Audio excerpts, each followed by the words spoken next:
Hello everyone, welcome back to another haul video. Before I get started though, I just wanted to show off this t-shirt that my wife picked up for me for our wedding anniversary. As you can see here, it's like a parody of the Friends TV show, but with the cast replaced with the movie killers. So you got Freddy, Jason, Jigsaw, Hannibal, Pennywise, and Michael Myers. Next, I'd like to give a shout out to Horrific Nightmares JM, and it's for this release right here. It's a 10 film set titled Shadow Stalkers. And the main reason I'm excited to have this one is it contains the film Out of the Dark, which is a killer clown movie.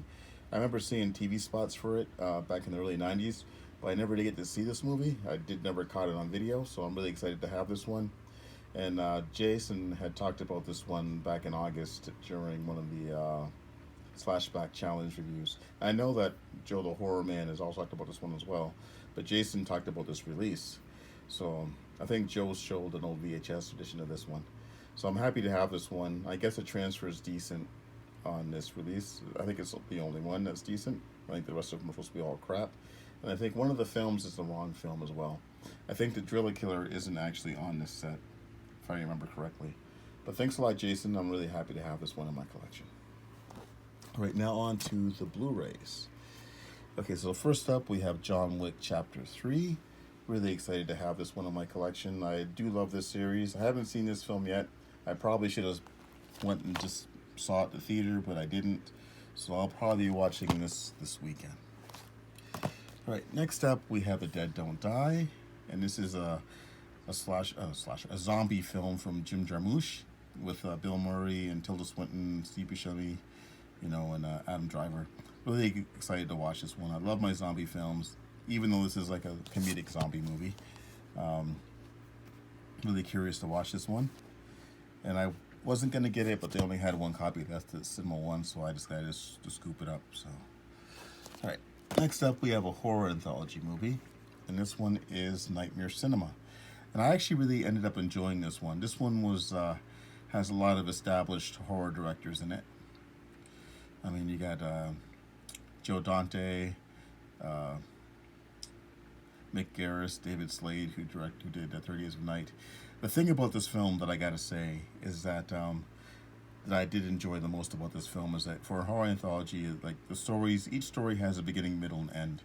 And the horror anthology movies have gotten away from that. And it goes back to the ABCs of Death, which was understandable because that film had 23 stories. So they're basically vignettes. But one thing I've noticed is since that film, most of the horror anthology films in its wake were just done as vignettes. And it really annoyed me. They didn't have wraparound stories, just had title cards, and it was really annoying. I was going to do a separate video about it, but I just figured I'd just talk about it now. I was really relieved when I started watching them, and then the stories actually played out. My favorite stories was the first one, which was called The Thing in the Woods, and the last one that was titled Dead. Those are my favorite. I think there's 5 stories in this. This is a 2-hour-long movie, which is also kind of cool. So I do recommend this one. This one's worth checking out. Nightmare Cinema. Right. Next up, we have Brightburn.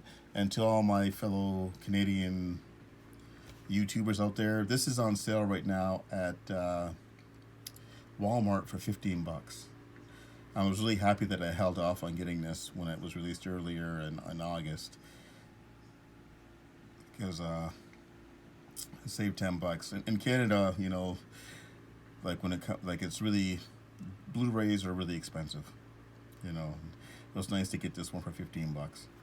So I'm looking forward to watching this one as well. So. Next up, we have Mega Time Squad. I think this is an Australian film. I don't know if it's like a science fiction comedy or a crime science fiction comedy hybrid. I am looking forward to checking this one out, though. It looks like good fun. This is from Dark Sky Films. All right. Next, we have Tough Turf with James Spader, Kim Richards, and a very young Robert Downey Jr. Really excited to have this one in my collection. This is a Kino release. The thing about this film, though, is I actually got this confused with New Kids, which has just been released from Mills Creek. So I got to be picking that one up, too, and then I'll double feature both films. I think this is the film where James Spader is the good guy, And New Kids is the one where he's the bad guy. And that's the one I really kind of want. Although I do like Kim Richards as well. She used to make those Disney films like Escape from Witch Mountain and stuff like that. So this looks like it's going to be good, cheesy fun. Next up, we have another Kino release, and this one's Bitter Moon. This is a Roman Polanski film. I remember watching this one on cable back in the 90s. I remember this one having a lot of sex in it. So, and I really do like this actress here. She was the demon lady in Ninth Gate. So, really looking forward to checking this one out again. All right. Next up, we have Lady Street Fighter, and Aaron Pinna talked about this one. I guess this is a really cheesy martial arts film. Really looking forward to watching this one. I'm expecting this one to be a so bad it's good kind of movie. So, and this one actually comes with a sequel as well. Okay, next up, we have a Vinegar Syndrome release, and this was Hellmaster. I'm really excited to see this one. This is another film that I read about in the 90s and never got to see. This one stars Flyboy from Dawn of the Dead.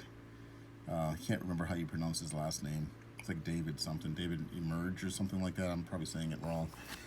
Started watching this one. This one was actually filmed in Detroit back in the early 90s, which is also kind of cool. I think it takes place on a college campus. Next up, we have Friday the 13th, the remake, the Killer Cut. I picked this one up for the movie money, and also for the lenticular cover, which I don't think is working that well. I haven't seen this one in a while, so. And last up for this haul, we have Malevolence II, Bereavement, and this one stars the lovely Alexandria Daddario, and I really like how they put her on the cover in all her glory in this. Really do love this film. This is my favorite in the series. I still need to get the first film in this release. You can see here they put the other two films there. So that's pretty much it for this haul. Thanks for watching, guys, and I'll talk to you all next time.